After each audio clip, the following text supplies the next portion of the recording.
What does Escape from Tarkov, Counter-Strike, Rust, War Thunder, and Rainbow Six Siege all have in common? Well, almost nothing, other than the fact that these games have been around for over 10 or more years. This makes these games live service games which consistently receive updates over the course of their lifetime, which in theory could be infinite. So why is this a bad thing if you can buy a game, keep it forever, and still receive new content to this day?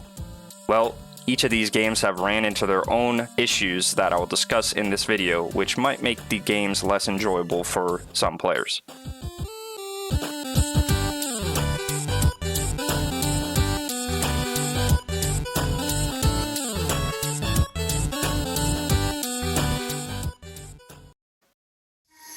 The oldest game series out of here is Counter-Strike. The game series has been around since 1999, and CSGO was released in August of 2012. CSGO has received multiple updates throughout its lifetime and is a great example of a live service game.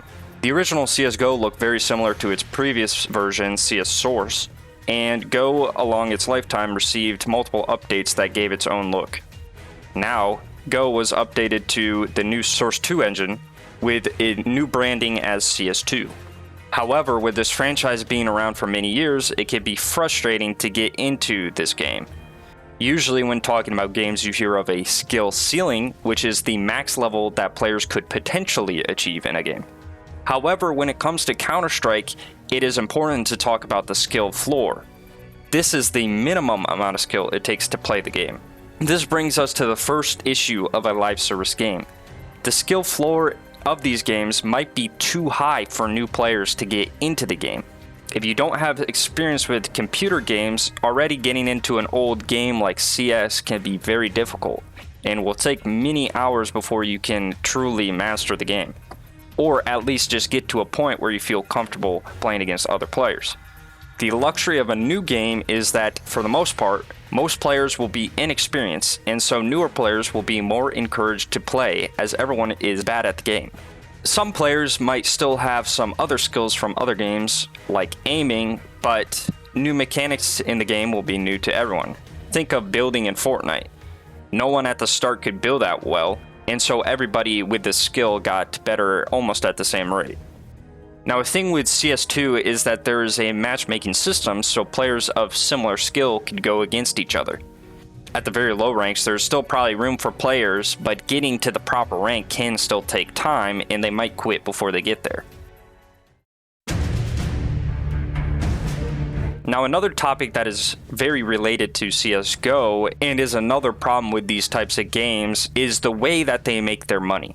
New players buying the game is not really a good source of revenue for these companies, since most of their player base has already bought the game. So they have to turn elsewhere to make their money. Most of them turn to cosmetics and in-game purchases, and each of these games do it a little bit differently, but for the most part it is the same.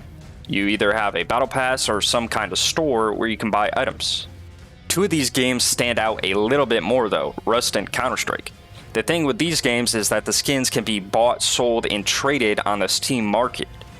Now, for the most part, this is harmless, but the fact is these skins can be traded to third-party sites for real money for trading and gambling, which this is the problem with this type of monetization. Now, with other games, battle passes and other types of monetization can just get annoying, and it can feel like they're putting more time trying to make cosmetics than actually fixing problems with the game.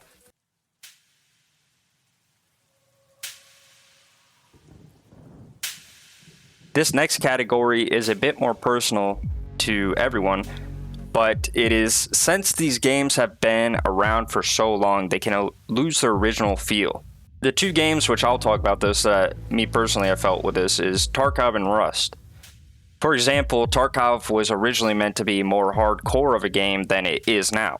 Now that is the developer's side of how they wanted the game to become, but obviously games that hardcore of a survival game can be very niche. Being a niche game is not a bad thing necessarily, but these games have been around for a long time and popular for a reason. They hit the mainstream.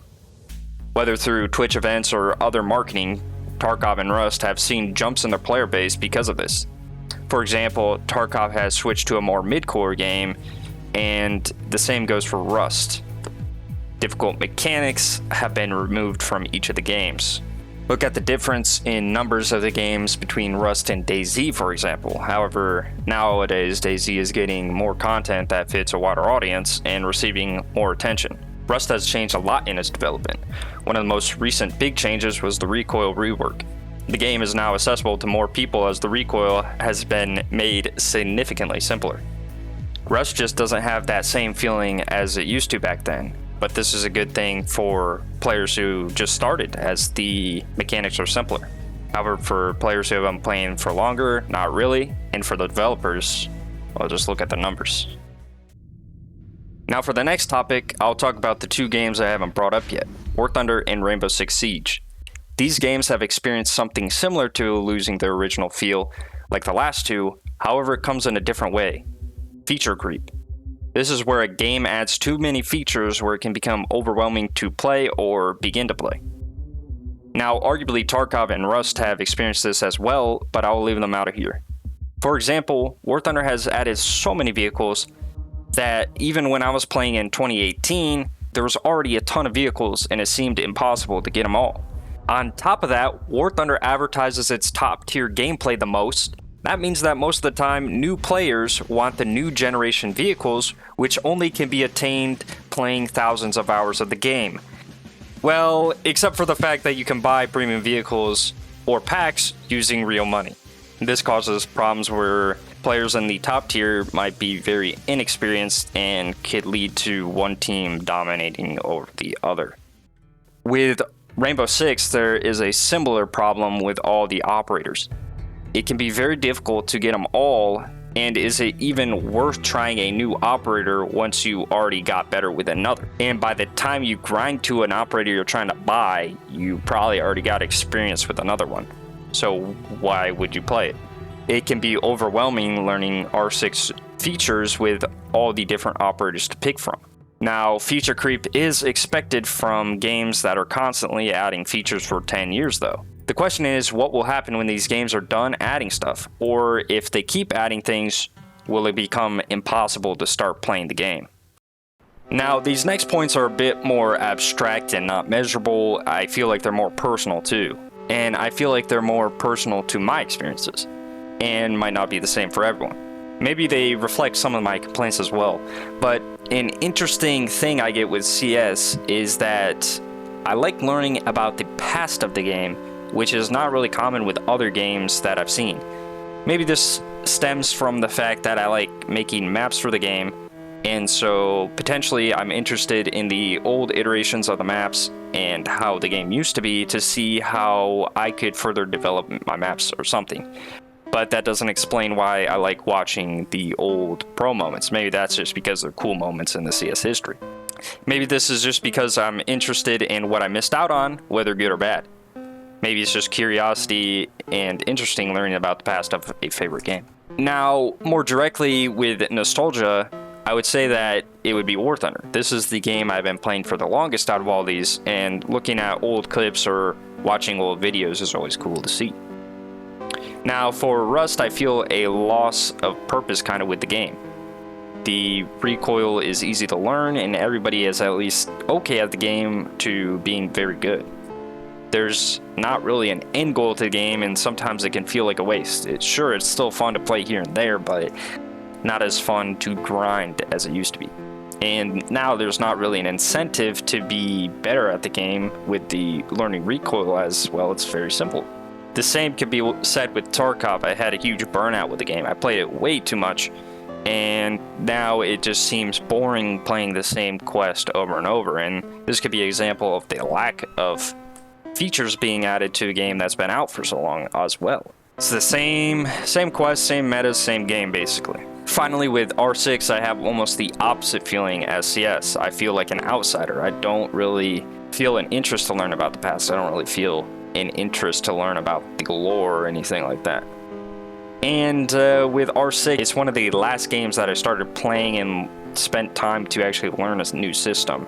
I honestly, when playing a new game, I want it to be simple. I don't really want to learn a new system like Tarkov or something like that.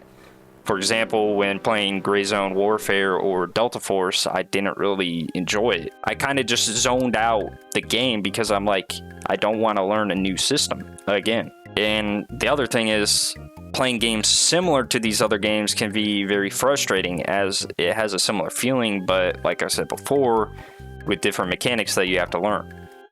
And that's why when I tried Valorant back in 2020, I probably didn't really enjoy it because of that reason. Maybe that's how these games get you. There's too much to learn. And that's because they're long development cycles. For the ones that get sucked in, it can feel impossible to leave. Obviously that is a bit over exaggerated, and at the end of the day, they are just some games. But each of them still face their own ups and downs that are stated in this video, and no game will be perfect, and the best things about these games is their replayability. Anyways, what do you guys think about these topics? Do you agree or disagree? And I would like to know your own thoughts in the comments. And as always, thank you for watching.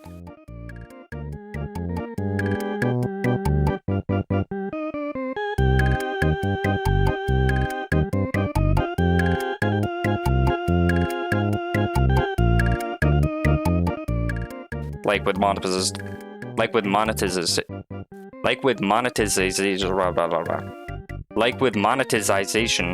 monetization.